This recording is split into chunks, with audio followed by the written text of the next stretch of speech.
انسان کے ساتھ مختلف قسم کے مسائل لگے ہوئے ہیں، اور دنیا کے اندر رہنے والے ہر انسان کے مختلف مسائل ہیں۔ مردوں کے مسائل الگ طرح کے ہوتے ہیں، عورتوں کے مسائل الگ طرح کے ہوتے ہیں، بوڑھوں کے مسائل الگ ہیں، بچوں کے مسائل الگ ہیں۔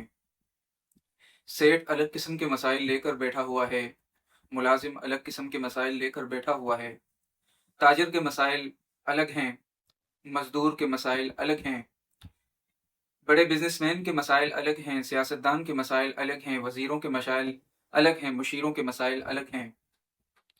غرض دنیا میں ہر انسان الگ الگ مسائل کے ساتھ جھوج رہا ہے، ان کو ٹیکل کر رہا ہے، اپنی پرابلمز کو سولو کر رہا ہے۔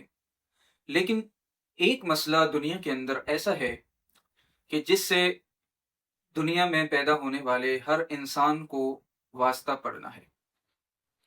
ہر مسئلے کے اندر انسان کو اختلاف ہو سکتا ہے۔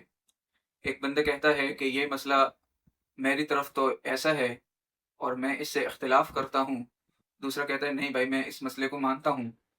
لیکن ایک مسئلہ دنیا کے اندر ایسا ہے کہ اس کے اوپر کسی شخص کو اختلاف نہیں ہے، چاہے وہ مرد ہو، عورت ہو، بچہ ہو، بوڑھا ہو، جاہل ہو، عالم ہو، پروفیسر ہو، ڈاکٹر ہو، انجینئر ہو، دنیا کے کسی بھی شعبے سے تعلق رکھتا ہو، اور اس میں مسلک کی بھی کوئی قید نہیں ہے۔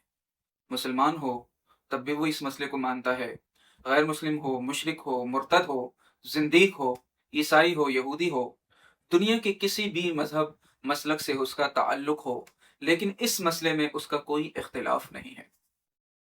اور وہ مسئلہ کیا ہے کہ دنیا کے اندر ایک دن ایسا آنے والا ہے کہ ہم سب کے اوپر اللہ تعالیٰ موت کو طاری کر دیں گے۔ ہم سب نے ایک دن مر جانا ہے۔ اللہ تعالیٰ نے قرآن میں فرمایا کل نفس ذائقۃ الموت، کہ ہر نفس نے زندگی کے اندر، دنیا کے اندر موت کا ذائقہ چکھنا ہے۔